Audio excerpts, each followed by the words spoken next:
Hi there, I'm meteorologist Robert Spetta. I do want to talk about the weather across southeastern China and into the southwestern Japanese islands as we go ahead in the latter part of this week. Got a pretty decent storm that's going to set up, even it's going to trigger a little bit of a cool surge down into the Philippines too. Right now, clear weather on Tuesday and into Wednesday, but if we look towards the west across southeastern China, there's an area of low pressure developing, and we often call these a Shanghai low. That's kind of the nickname given to it just because of where it's forming up. There's Shanghai right there just towards the west of it. Deep area of low pressure with that trough forming off of it, extending down towards the south. And as we look at this moving off towards the east, by Friday early morning, you're going to be looking at some windy and wet conditions across Okinawa and most of the southern Japanese islands for that matter. Wind gusts could be upwards of 40 to 50 miles per hour.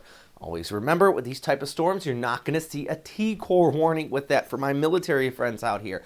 But it is going to be windy enough to toss things about. So I would say officially putting on that trampoline watch we always joke about. Yeah, happened last time as well. Taking a look at the forecast in the Saturday, the wind shift out of the northwest, and that's really going to create some gustier conditions with cooler temperatures, relatively cooler temperatures heading into the weekend. So here's just one more quick run through here. As you take a look back towards the west, the winds start to shift out of the south, warming up just a little bit on Thursday.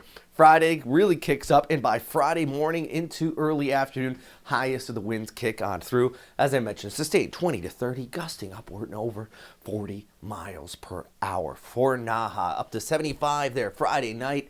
Then you have the cloudier skies, a little bit of rain on Saturday morning, as I mentioned. And then Sunday, we're looking at partly cloudy skies as well. Taking a look ahead with the waves on top of that. Surfers, I know a lot of you are curious about this. I think it's going to be a little bit of a chop, too much of a chop when that storm initially kicks by. But on Saturday, the waves are going to turn out in the north, and you begin those long period swells coming in out of northeastern China on top of that. So if you want the swells, I would say wait for the weekend, albeit it will be cooler.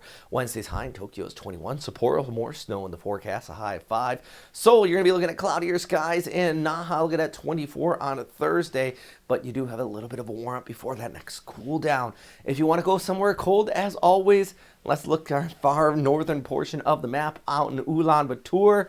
That is minus 15 for the Earth low pressure. Always remember these temperatures are, of course, and naturally in Celsius. Outside of that Naha one where I put in Fahrenheit, because most of you Naha that watch these videos are part of the U.S. military, and us Americans, we like our fun Fahrenheit scale.